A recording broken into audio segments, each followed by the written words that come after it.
Hello everyone, আজকে জয় জগন্নাথ বলে ব্লগটা শুরু করছি। আমাদের নবদ্বীপের মতো ছোট্ট শহরে কি রকম জগন্নাথ পুজো হয় সেটা দেখাতেই আজকে বেরিয়ে পড়লাম আমরা। দেখো, এখন আমরা রাধাবাজারে আছি, আর রাধাবাজারে আমাদের একটা হালখাতা ছিল, সেই হালখাতাটাও আমরা এখানে সেরে নিচ্ছি। তারপরে দেখো আমরা পোড়ামাতলার উদ্দেশ্যে রওনা হচ্ছি, যেখানে সবাই জড়ো হয়। কি বলতো, জগন্নাথের মেন যে মন্দির, সেই পুরী ধাম, সেই শ্রীক্ষেত্রে যারা গিয়েছে তারাই একমাত্র মাহাত্ম্য বুঝতে পারবে।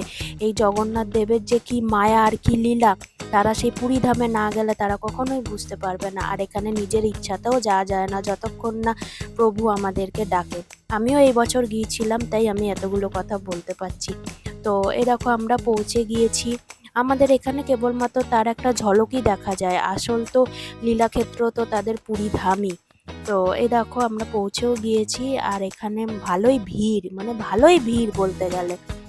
আর আমরা গেছিলাম একটু রাত করে। আর এই দেখো, এখানে কি সুন্দর সোলার টুকু কাজ করা এখানে বিক্রি হচ্ছে। এখানে সাথে অনেক পুতুলও বিক্রি হচ্ছে। জানো তো, ছোটবেলায় যখন আমরা এরকম মেলায় আসতাম না, অনেক পুতুল বিক্রি হতো।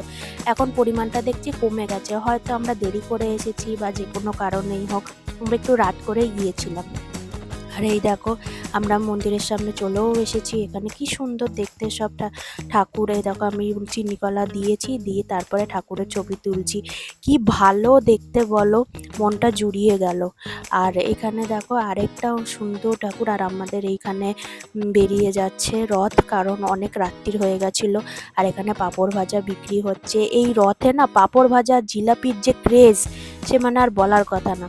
আর এখানে দেখো ছোট্ট একটা রথ কি সুন্দর সাজিয়ে এখানে রেখেছে, খুবই সুন্দর লাগছে। আর এই দেখো ছোট্ট ছোট্ট পুতুল এখানে বিক্রি হচ্ছে, মাটির পুতুল বা এগুলোকে কি বলে আমি ঠিক জানি না, তোমরা আমাকে অবশ্যই বলো এগুলোকে কি বলে। আর তোমরা কারা কারা পুরী ধামে গিয়ে জগন্নাথ দেব দর্শন করেছো, আমাকে সেটাও কমেন্টে অবশ্যই জানাবে।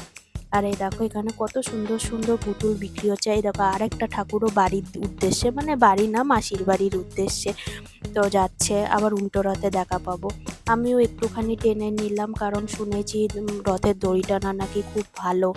আমি জানি না, হয়তো দীর্ঘায়ু কামনার জন্য, আমি ঠিক জানি না।